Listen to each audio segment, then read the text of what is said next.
Welcome to The Authentic Path, where we explore the intersection of leadership, performance science, and ancient wisdom. I'm your host, Dr. Vanessa Calderon. I'm a Harvard-trained physician and healer with over 20 years of leadership and business development experience. I blend science and ancestral wisdom with proven strategies to help you get the results you desire in work and in life without losing yourself along the way. Let's get started.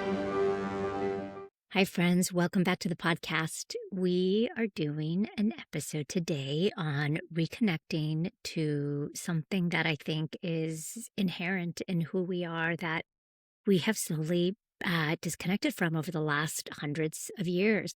And that's what I call the language of the heart, also known as connecting with communication directly from divine or the universe, also known as synchronicities. So we're going to jump in and talk about what synchronicities are, like what this means. I'm going to give you examples of how ancient civilizations have been practicing this for ages and why it's so important for us to reconnect with this technology in the world today. And then we're going to talk about how we do it. And I'm going to end this episode with giving you kind of a personal story of why this is so important to me. And I hope that you walk away with a completely different relationship to what we call coincidences. Okay, so let's jump in. What are we talking about? The idea that the universe speaks to us is not something necessarily new, and I'm calling it the language of the heart. And it's sort of a way of moving through the world that is way more tuned in, way more open, and really in a way that is where we're paying attention to the messages that we're getting. And the reason why this matters so much is because we are guided, and we're also really gifted. And the more we allow ourselves to be guided by something bigger than us, the more we trust what's coming to us, the more we realize that we are also connected to something bigger. And also we are incredibly intuitive. And then you start trusting what comes through you. And I'll tell you right now that this is not a new aged idea. In fact, ancient civilizations have been practicing this for thousands and thousands of years. And for those skeptics out there, I'm not here to prove myself to anyone, but if you're listening and you're kind of on the fence about what this even means, I'll tell you that some of our most well-respected, the most published scientists are also fully behind this concept. Niels Bohr, Stephen Hawking, even Albert Einstein. In fact, Albert Einstein has this comment where he says, coincidence is God's way of remaining anonymous. All right, so let's jump in and talk about what I actually mean when I talk about the language of the universe. So I'm going to start by talking about the concept of a synchronicity. So that word, synchronicity, was a word that was coined by one of the most influential psychiatrists who has ever lived and who gets quoted all the time, and that's Carl Jung. So in the early 20th century, he coined that term, synchronicity. He's also the person that says, what you resist persists, and so he gets quoted all the time, has done some of the most influential work in psychiatry. And the definition he gives for the concept of synchronicity is this. It's very simple. It's a meaningful coincidence. Two events that occur together with no logical causal link between them. So A doesn't necessarily cause B, but they're happening, but that carry this unmistakable personal significance. So he called it an acausal connecting principle, which in plain language means two things that are connected, not because one caused the other, not because A caused B, but because they share a meaning. Now, I know that sounds a little abstract, so I'm going to make it more concrete. A coincidence is when, let's say, two strangers show up to a party wearing the same shirt. Everyone laughs, everyone moves on. Okay, no charge to it. A synchronicity is when you've sort of been waiting or wrestling with a question like whether to leave your job, and you've been thinking about this for weeks. And then all of a sudden you open a book to a random page, and the first sentence you read says, "Hey, the cave you fear to enter holds the treasure that you seek." And your whole body lights up, or your whole body's like, whoa, wait a second. Is this answering my question? That's the difference. Not that the event itself, but the significance of the event. It means something to you. Jung spent decades observing these moments in his patients and in his own life, and he noticed that they clustered around emotionally charged periods, times of transformation, grief, falling in love, or major decisions. As if the deeper you went into your inner life, the more the outer world began to respond. And I think that sort of makes sense because if you're sitting and wrestling with an internal question and then something happens externally, you're going to be like, oh, that's weird. I have been thinking about this and now I get this sign in this song or in this book. However, many ancient traditions, and I'll give you examples in a little bit, didn't just notice this around emotionally charged periods. They noticed this throughout their entire days, throughout their entire lives. It was just a way of being, a way of always moving through the world, a different mental model. But Carl Jung noticed this with himself and with his patients around emotionally charged times, and he came to believe that these experiences pointed to something real, a layer of reality he called the collective unconscious, or what I call now as sort of the collective conscious. I call it the consciousness, the universal consciousness. He called it the collective unconscious, which is a shared field of human experience that's beneath the surface of our minds. So a shared field of human experience that we're not super conscious of. It's not like I'm thinking about this all the time, but it's like as a collective, we're all kind of experiencing it. So it's a collective consciousness. It's not quite physical, not quite psychological, but something else, something that connected inner and outer, the inner world and the outer world in ways that linear cause and effect couldn't explain. And so the definition of, speaking the language of the heart or synchronicities, as Carl Jung said, is when your inner world, so what you're thinking, feeling, or longing for, and then the outer world, an event, a person, a symbol, align in a way that exceeds statistical probability and then lands within you in a very personal, meaningful way. That's probably the most important thing, is that you feel it, that it resonates with you. That's when it actually matters. So I want to talk just briefly about the difference between a coincidence and synchronicity.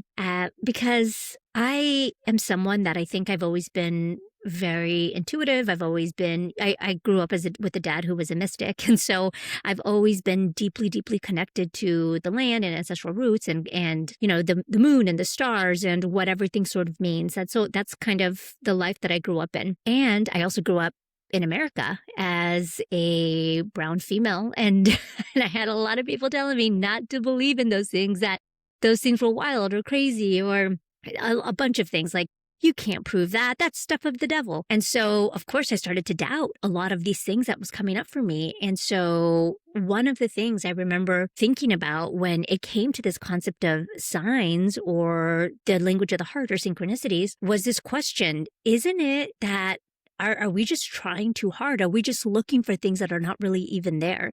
Is this just our brain playing a trick on us? And here's the thing, that humans are pattern-seeking beings. Our brains are looking for patterns all of the time. It's a survival mechanism. And so it's true that we do look for patterns all of the time. And we also look for meaning, because the other thing human beings are, we're not just looking for patterns. We're meaning-making machines. We're meaning-making animals. And there is a concept of confirmational bias, and that's true. Confirmational bias is when we notice things and then we hold on to them and we remember them. For example, if you're someone that really fully believes in signs, let's say, and you've been thinking about your best friend and all of a sudden she calls, you're not going to remember all the times that you were thinking about your best friend and they didn't call. You're just going to remember the time that, yes, I believe in signs and this happened. So I just want to name that because I think it's important to name the fact that confirmation bias is real, and that as human beings, we seek patterns and we seek meaning. But there are some other things that are so important to name here. And I'm going to dive deep into the science, but I'll do my best to not get super nerdy, okay? There's a chief scientist. His name is Dean Radin, and he's at the Institute of Noetic Sciences. And a very long time ago, he'd spent decades running all of these lab experiments on exactly this type of question. He was asking people not necessarily to report how they felt, but he was actually measuring physiologic responses. And what he found was that the body was responding to a stimuli before the stimuli had occurred. The technical term is presentiment. And he published this in peer-reviewed journals. And the concept of presentiment, like your body responds before stimuli has occurred, like your heart knows to skip the beat before it hears a loud boom, or to like clench before something happens, like, wow, that sounds bananas and crazy. How is that possible? Well, his meta-analysis showed these effects that exceed chance at levels that in other fields of science would be considered incredibly significant. And so now this concept is being studied by a ton of universities, by Stanford and all these other universities. And I think what this really tells us at the core is that we are connected to, maybe we're connected to something bigger than us, a universal consciousness. And so in physics, in 1960, there was this dude, John Bell. And what John Bell proved was bananas. He proved that this concept of quantum mechanics was correct. And here's the concept. The concept is that two things that seem unrelated could be happening at the same exact time. And by the way, this concept won a Nobel Prize. So I'm going to see if I can sort of simplify this. So let's imagine you have a pair of coins. There's two coins. They're two quarters. The quarters were made at the same exact time and in the same exact place. And you have one, and your best friend has the other one. But now your best friend got on a rocket ship and flew to the other side of the universe. So they have the coin and you have the other coin. And so there's two particles that were created at the same exact time, but now they're totally separate in time space. Okay, so they're far away from each other. But now every time you both flip your coins at the exact same time, every single time your friend gets a heads, you get a tails. And every time you get the heads, your friend gets the tail without fail every time you flip the coins. So you'd probably think, okay, that's wild. Maybe these coins may have been set up in a way that, before they were separated. And maybe, one was always secretly assigned to your coins and one was always secretly assigned to theirs. Like their answers were kind of put inside of the coins. Many scientists believe that too. And that's what John Bell was trying to disprove. He was trying to disprove that these had anything to do and that they were just happening by chance. So John Bell came along and said, hold on, we can actually test this. We can test this. So he figured out a really clever way to run an experiment that would prove once and for all whether the coins had secret pre-packed answers or whether something else was happening. So scientists ran these experiments over and over and over again, and they ran them with real particles, not these coins. This is just my example to you, but real particles. And what they found was the coins did not have pre-packed answers. They didn't know that they were going to land, how they were going to land ahead of time, which means when you flip your coin and it lands on heads, something about that instantly tells your friend's coin to land on tails, even though they're on the other side of the universe. There's no phone, no text, no signals traveling between them. They're just connected in a way that had no explanation in ordinary physics. That's called quantum entanglement. And the scientist who proved this beyond a doubt, they won a Nobel Prize in 2022. It was, you guys know the Nobel Prize, biggest award in science, because what they confirmed is genuinely one of the strangest and most important things ever discovered about how reality works. That the universe has a kind of connection in it that does not need a wire or a signal or even time. It just is. So what is wild about this, the meaning of this is this, that classical physics had assumed that all connections are local and causal. Classical physics had believed that A always causes B through a chain of events in space and time. Then quantum physics came along, and quantum physics proved that non-local, so you don't have to be in the same space, acausal correlations are real. Acausal meaning that A doesn't necessarily have to cause B, but these two things could correlate in real time. Two things can be meaningfully related without one causing the other. And then Young coined acausal connecting principle in 1952. And that term that Young coined, by the way, that was way before the Bell test. Bell test didn't happen until 10 years later. So it's sort of remarkable to think that he was noticing that things were happening and then quantum physics came along and proved it. That's kind of the story of a lot of materialistic science where things have been happening for centuries and centuries, things that our ancestors have been practicing forever. And then Western medicine is like, hold on a second, that's impossible. And then they come and do a study and they're like, either we can't explain it, we don't know why, but we can't disprove it either. And that's when we start believing. That's actually how the whole field of positive psychology was created. The concept that meditation actually works and makes you feel better, or practicing gratitude makes you feel better, or feeling happy makes you feel better. All of those things came because we saw people practicing this for years and years and years, generations outside of the United States, outside of the Western world. And we realized that they were having an effect. And so, of course, Western medicine came to try to solve it. So it's very wild. And the thing that I think matters here is that physics had to expand the way it thought Physics had to expand its nomenclature, and it had to create a concept of quantum physics, a whole new category of connection to account for what it observed. And Jung argued that psychology required the same exact thing. Hey, let's start thinking differently. So the argument is kind of fascinating to think that quantum physics is another way to think about how synchronicities may actually be happening. And the thing that I keep coming back to is this, which is so fascinating to me because I just went through a whole thing to prove to you, hey, hello, quantum physics is showing us that there's a causal relationship between things. Two things can be happening that are not related between time and space, but they have a relationship towards each other, i.e. the language of the heart, universe speaking to us. And even if you set the science entirely aside, the research, just the research on us making a meaning out of things, like meaning making and psychology, is incredibly profound. And there's a very, very famous psychologist. He was actually a physician. So he's a psychiatrist that built an entire therapeutic framework called logotherapy. His name is Viktor Frankl. He was also a Holocaust survivor, and he wrote a book called Man's Search for Meaning. And what he saw while he was in the internment camps, while he was in the Nazi death camps, what he saw was that the prisoners that were in those camps that were trying to make sense of why they were there and were trying to make meaning out of it and were trying to come up with like, hey, don't worry, we're going to be okay at the end. And they were like thinking about what they were going to eat and how they were going to find their loved ones and, you know, their wedding was going to happen, those types of things. They had measurably better outcomes. They were able to survive illness, survive disease, survive depression. And what we've seen translated outside of there is that folks that do focus on connecting to something bigger than themselves, understanding that, hold on a second, maybe I'm not alone. Maybe there's something bigger than me that I can be a part of. Those folks have measurably better health outcomes. They're more resilient. They have deeper well-being. So the language of the heart isn't just sort of spiritual. It's also a really beautiful psychological technology that we can tap into to feel better about ourselves. Okay, I'm going to talk a little bit about how ancient cultures in the real world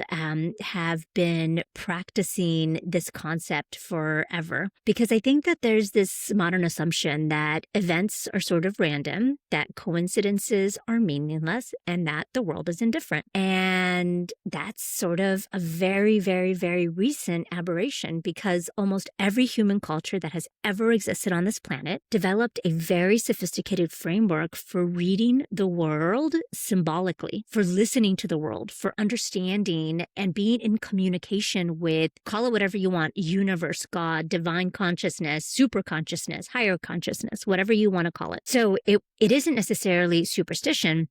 It's just a different way of knowing, a different way of walking this world, a different mental model. The Lakota people, a very old indigenous tribe, held the concept of Wakantanka, also known as the Great Mystery, which speaks through the natural world. The Great Mystery, universal consciousness, speaks through the natural world. So, for example, an animal that crosses your path at a significant moment is not random. It's communication. The direction that a bird flies, again, not random. And all of these were understood to be expressions of a very living and a very responsive cosmos. So synchronicities weren't anomalies. They were expected language of a very interconnected universe. And the ancient Greeks had two words for the concept of time. They had one word called chronos. That's the time you look at on your watch, very linear, sequential, tick of the clock, one moment after another. And then they had another word for time, which is kairos. And that is the qualitative charged moments, meaning the right time, the opportune openings. So kairos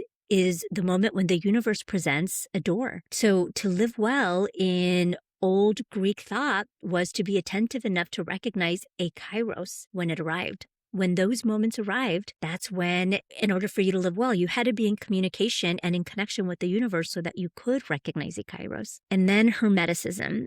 The ancient Hermetics, one of the oldest philosophical traditions rooted in ancient Egypt, gave us the principle that has never stopped being true. I have not met one person that could ever disprove this. And it's this very simple saying, as above, so below. As within, so without. That the inner and the outer world are mirrors, and what moves in one moves in the other. That is, that at its core, a theory of synchronicity. What moves in one moves in the other. And then there's something called the I Ching.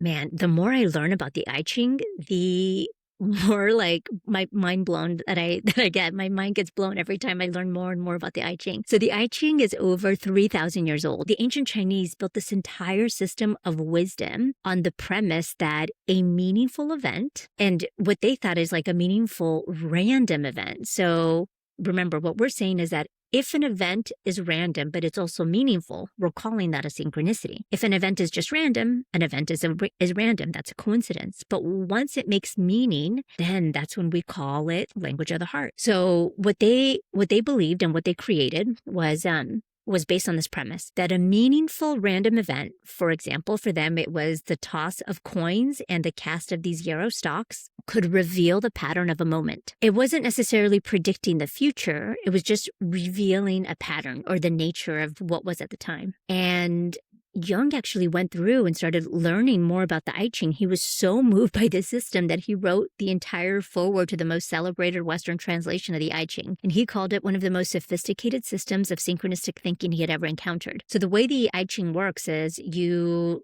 ask a question and then you cast these coins in yarrow sticks. And I think you cast them a number of times. I think you do it 6 times and you wait to see which pattern shows up. And then that pattern reveals to you something for you to understand about this moment. So I've used it a couple times, and every time I get the response I get, my mind is always so blown. It's wild. It's super, super cool. It's called the I Ching, Ching. Okay. And then, of course, we have Taoism, where there's the concept of Wu Wei, this effortless action that's in alignment with natural flow. Effortless action in alignment with natural flow. We're going to come back to that in a little bit. So the Tao, or the Way, was not separate from daily life. It was expressed through it, through timing, through unexpected encounters, through strange and perfect arrival of things. So Wu Wei isn't the concept of being passive. It's about being radically attuned to the world around you. So you see every major tradition, every wisdom tradition, every continent, every era before the Industrial Revolution decided that the mechanism of being in connection with something so much bigger than us, in being in communication with the universe, was really the only acceptable explanation for anything. And these civilizations were so incredibly advanced. So learning to read synchronicities, again, is not a new age invention. It's really a return. It's a remembering of a language that we have spoken for thousands and thousands of years, that for a long time, for the last couple hundreds of years, we're told wasn't real. And so we just stopped speaking it. But it's really important to reconnect with this. So why is it so important to reconnect with this, especially right now? Why does this matter? Why does it matter for you specifically? So here's what I've come to understand. You have probably noticed that we are living through some really wild times right now. We can connect with any human being across the world in an instant, and yet we still feel incredibly disconnected. And we have this huge shift of consciousness that's happening right in front of our eyes. I mean, I'll tell you, 20 years ago, even though meditation was being practiced, it wasn't something that everybody was speaking about. The other day, I was in line for something, and I was in line picking up pizza for dinner for my family. And I heard the people behind me having a conversation about how the guy had to get up earlier that morning for his meditation. I was like, man, this isn't the common vernacular. We all know it's good for you. We're all talking about it. We're all practicing it. We are witnessing a massive shift and transformation. And we are also incredibly mentally overloaded. You know, we have these phones and these social media apps and all of these things that we can connect to that will overload us in an instant. And if you haven't yet noticed, notice how the world is really run by fear. So people know that the world is run by fear, and fear really controls massive populations. And so that's why the news is so popular, because the news is always telling you really negative stories, and it gets you to watch and watch and watch, and it gets them ad revenue and makes them a lot of money. And if you have any kind of notifications on your phone, you're constantly getting dinged. Your calendar's full. The noise never stops. And so when everything is competing for your attention, every surface is pinging and flashing and demanding something from you, the signal of synchronicity gets drowned out entirely. We have become incredibly disconnected, incredibly disconnected from ourselves, from our heart, our emotions, our feelings, our body, and disconnected from the universe and the language of the universe. And the thing about what I call the language of the heart, it's not loud. It doesn't shout to us. Well, maybe it will shout to you if you don't listen, and it's really important, but it's quiet and it whispers and it requires you to be paying attention. And when you do pay attention, what becomes possible is incredibly powerful. First, you notice that you begin to move through life with this sense of being connected, with the sense of being guided. And what happens is you first start to reconnect to self. You reconnect to yourself, to your body, to your heart, to how you feel, how you think, to the most authentic version of yourself, to your inner sage. And then once you do that, then you connect to the universe and you start to notice the sense of being guided. Your decisions become clearer, not because you have more information or more data, but because you're drawing a wider divine intelligence that is so much more intelligent than our analytical brain. Many of us think that the most important thing, that the smartest thing in the world is the analytical brain. But truthfully, no, because it's limited. The analytical brain is limited, but divine consciousness is unlimited. So you start to feel the difference between a door that's starting to open in front of you and a wall that you've been banging your head against over and over again. All of a sudden you're like, hold on a second. Let me take a step back here. What's another way to do this? And then you start to notice themes or recurring symbols. Maybe it's a word that's following you or a number that keeps appearing, a question a stranger's asking you that perfectly echoes what you've been wrestling with privately. And these are not random.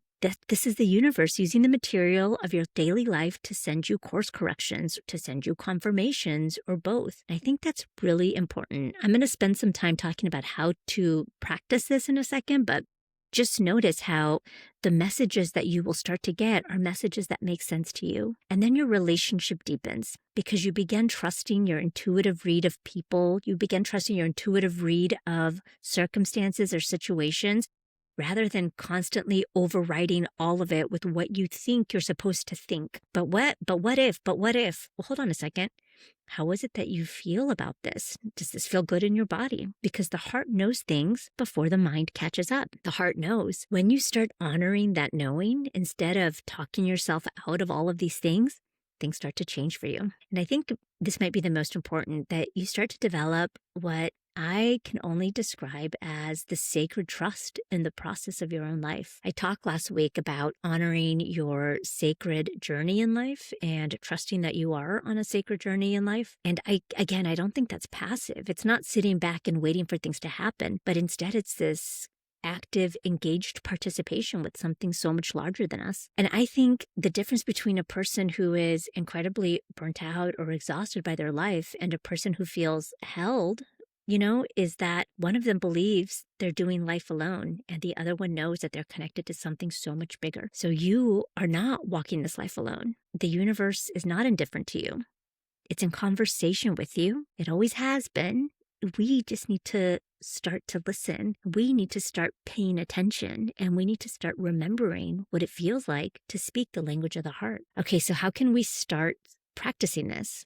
Well, the answer is slowly. How do you actually begin? Begin at the beginning, slowly and practically. I know some of you that are listening right now, maybe this is resonating with you and you're ready. You're ready to start practicing this. And you might be wondering, how do I do it on a Tuesday morning when I'm running late and my coffee maker isn't working and I got to get to work? So the thing about the language of the heart is nothing needs to happen all at once. You don't have to go from 0 to 100. You learn it the way you learn any language. You learn it slowly, imperfectly, through practice and repetition.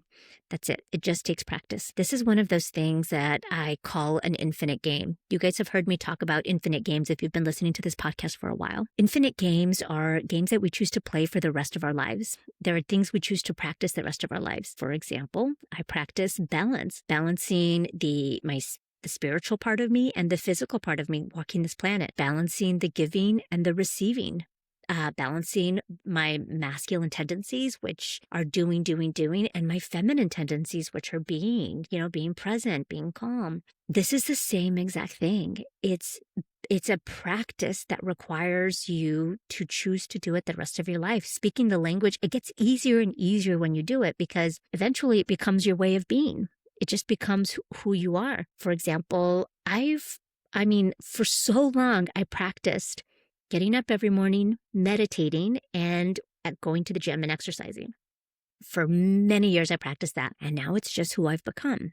Every day I get up, I don't think, do I need to meditate or is it time to meditate? I just get up and I walk to my meditation room and then I put on my gym clothes and I go to the gym. Never once is there a question because after a while of you practicing this for so long, it just becomes who you are. And yes, of course, there are times that you may fall off the wagon and that's when you just get back up again and go again. So I just say that because so many of us start these practices and then we get really discouraged. It's not working. Like speaking the language of the heart, for example, it's not working. Nothing is coming to me. I'm not learning anything. The universe doesn't want to speak to me. Something must be wrong with me. And truthfully, it's none of that. It's just, you just have to go slow.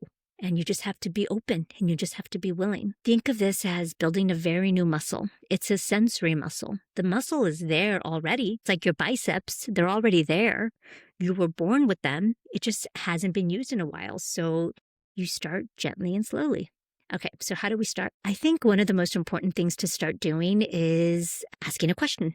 So you can ask any question you want. And what you want to do with the question is you want to just be open to the answer. You want to just say something very maybe show me what I need to see today or what's here for me today. And it could be something even deeper. If you're going through a career transition, show me what choice is in my highest and best interest.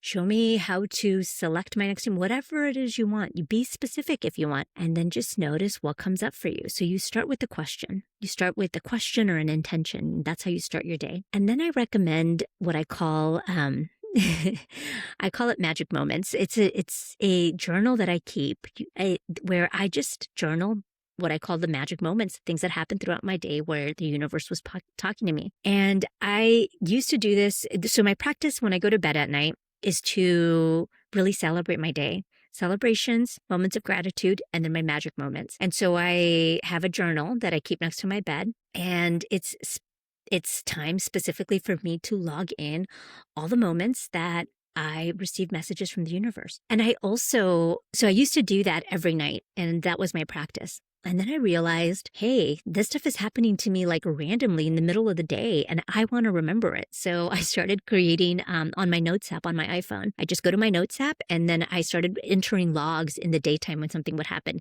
I would have a question about something, and then I would see something, and I'd be like, okay, thank you, universe. And so I would write it down in my notes app, in my log of magic moments. I called it magic moments.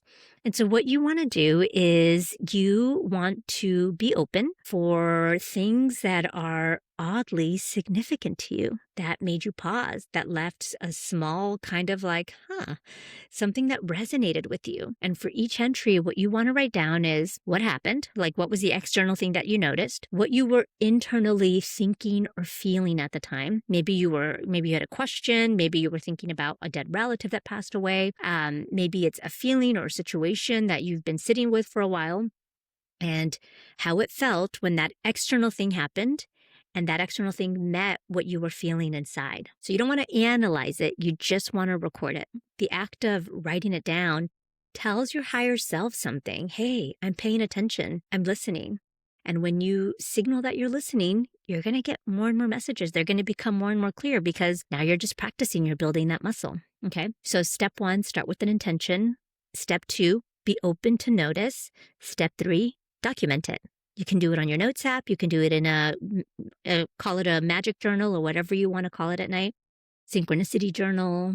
And it's very specific. It's to write down the things that happened throughout the day that you resonated with. So what signs did you notice? And then if you want, you can start noticing what precedes them. Because over time, you're likely going to start seeing a pattern. Because synchronicities or these magical moments will tend to cluster around periods of openness, times when you're open, when you're vulnerable, when you're curious, when you're clear, And that is pretty awesome. It's pretty awesome to see like, the more open I am, the more messages I get, because they're rarer when you're shut down or distracted or you're running on autopilot. I know for me, the sign that I have become disconnected from divine, or what I call my higher self, is when I've become hyper urgent all of a sudden. All of a sudden, things need to happen immediately, really fast, and I'm walking faster, thinking faster, maybe even talking faster. Those are signs for me. I know, hey, take a deep breath, slow down. What's happening?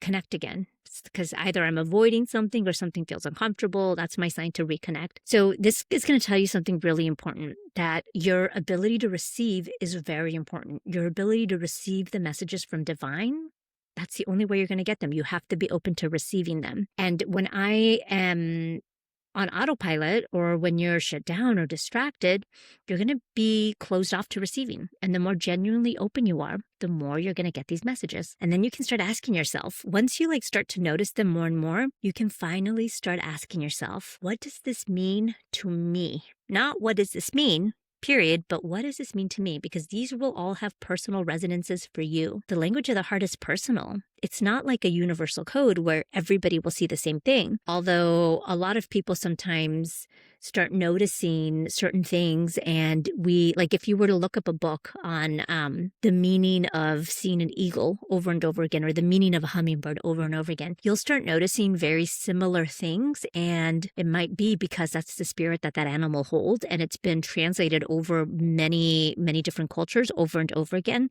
So those will have sort of more generalized meaning, but you don't want to start distrusting what something means to you. That's the very first step here, is you're reconnecting to you. And so what does this mean to me? The language of the heart is personal. For example, a crow appearing might mean one thing to you and something entirely different to your best friend who grew up, on a corn farm where they were always scaring away the crows. So the sense in your body is going to be the decoder of the message. So you can ask, what does this mean to me? Or how does this feel to me? How does this feel to me? That's an even more powerful question than what does this mean to me? What am I feeling about this? So when something stops you, don't immediately go to ChatGPT to find the answer. Don't Google it. Just sit with it for a moment. What is your heart saying? What is it recognizing? What is your gut telling you? Start there. And then later, if you want to go deeper, you can start exploring the symbolism, but don't start with the symbolism. Check in with yourself first. Oh man. And I think this is probably one of the steps most people skip, which is responding. It's really important. So a synchronicity that you notice, but then you don't honor, they might start to fade. You might not get these messages as much. So if you received a message and you noticed it and it came to you, you can just pause and close the loop and say, okay, I got it. Sometimes I just say, thank you, divine, and I keep going. But it's just a recognition that I got the message. And sometimes I just smile, or I put my hand over my heart. It's just something that sort of symbolizes closing the loop. I asked a question, I got the answer, I say thank you. Or I've been thinking about something and all of a sudden something shows up for me, I say thank you. So if a book keeps crossing your path, for example, maybe it's time that you pick it up and buy it, or at least write down the title so you can say, okay, I got the message, I'll check it out. Somebody was telling me about this podcast series. I heard it 3 different times, and I heard it twice. I ignored it. Then I heard it a 3rd time, and I'm like, all right, it's time. And of course, the podcast spoke directly to me, and it blew my mind, and it was perfect. So thank you, universe, for sending me the message the 3rd time. Oh, man. So I'm going to share 2 more things that I think are really helpful in terms of best practices for reconnecting with the language of the heart. One is because this is really subtle, these messages can be subtle. It's going to be hard to hear them in rooms that are loud, and your mind is usually pretty loud. So what I'm going to ask you to do, if you don't already have a quiet time for yourself, like a quiet time for you to just sit quietly and intentionally, maybe it's 10 minutes or 15 minutes of just meditation or prayer or journaling or whatever you do in the morning.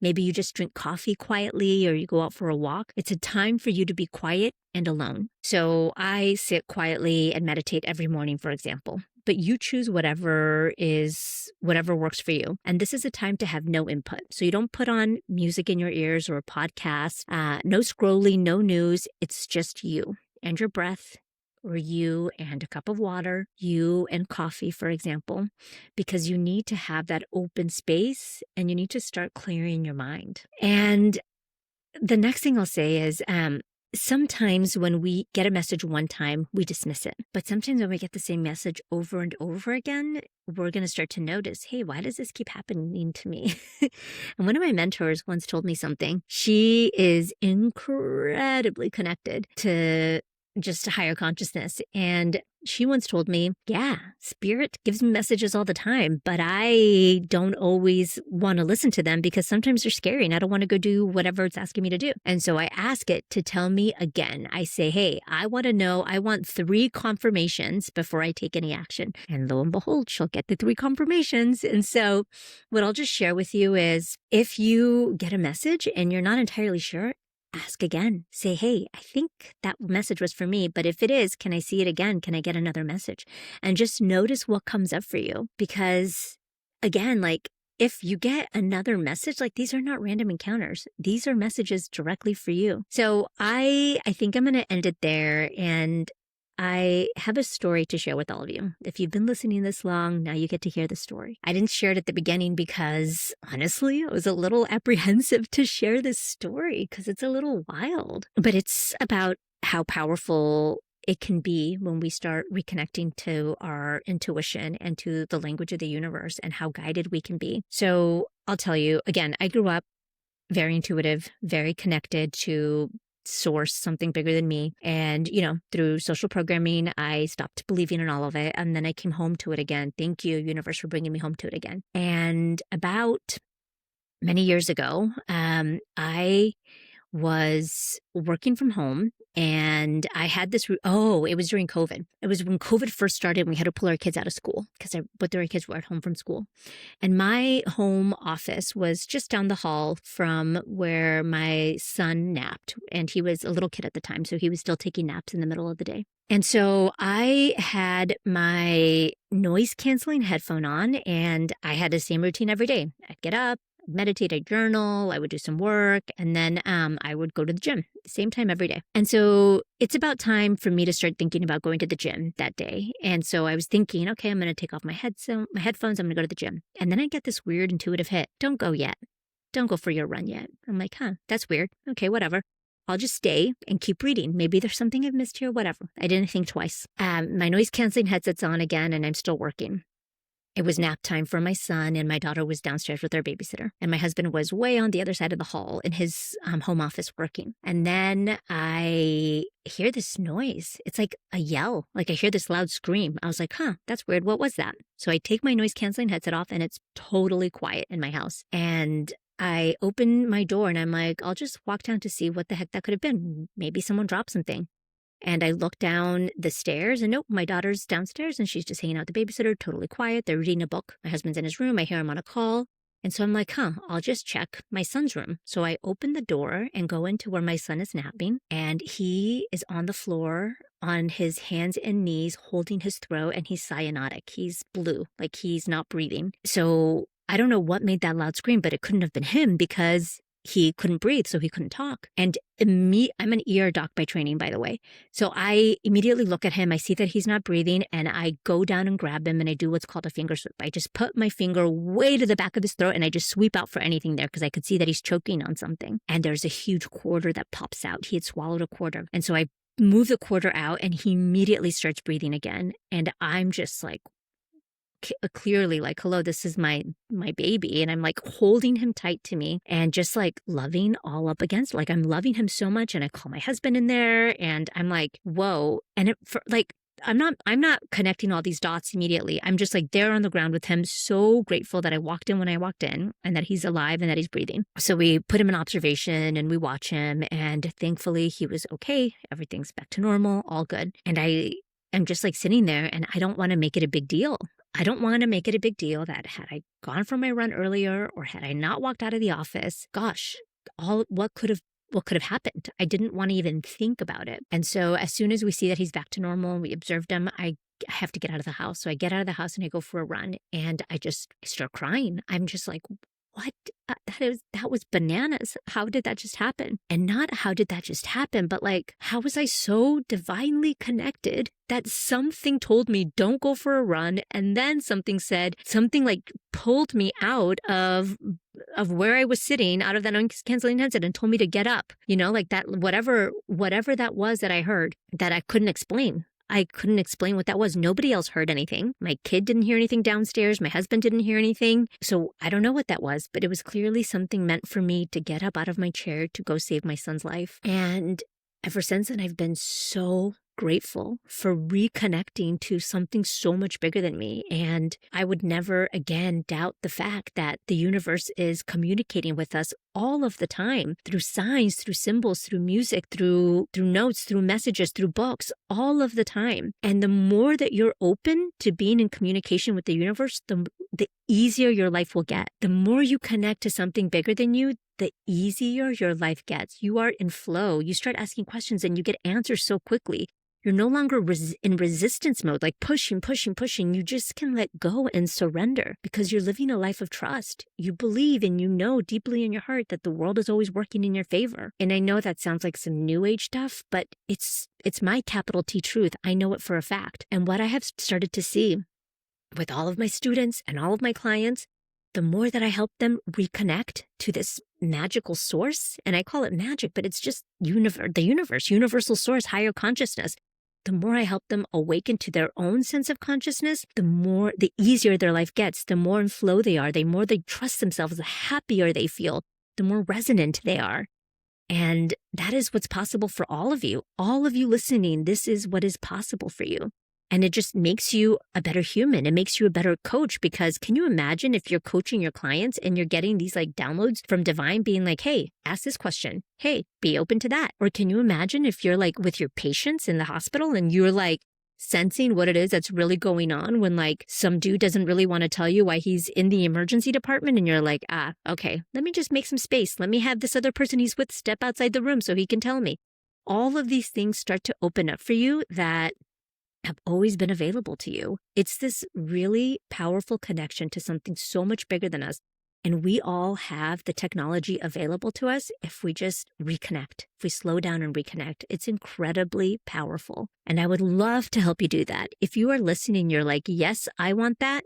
Two options. One is work with me directly as your coach. You can schedule a consult with me. There's a link in the show notes to schedule a consult with me directly. And I run a healing circle. It's called Resourced Wealth. It's an incredible program where I bring a small community of women together, and we do a 6-week healing circle where we talk through our relationship with power and our relationship with money, and ultimately our relationship to receiving.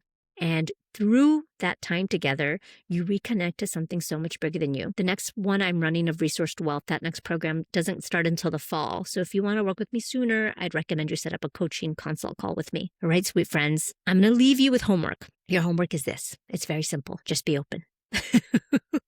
Just be open to listening, to noticing, to connecting to the messages that the benevolent universe is sending your way. That's how we start, by just being open. And if you have a synchronicity story you want to share, I want to hear it. You can DM me on Instagram at vanessacalderonmd.com. Right, sweet friends? Until next time, adios. Hey friends, if this episode resonated, please take a quick second and leave a review, share it with a friend, or post it to your community. It's how we keep helping others who are walking a similar path, and how together we grow the movement of consciousness in business, leadership, and life. Thank you again for being here, and I'll see you next week.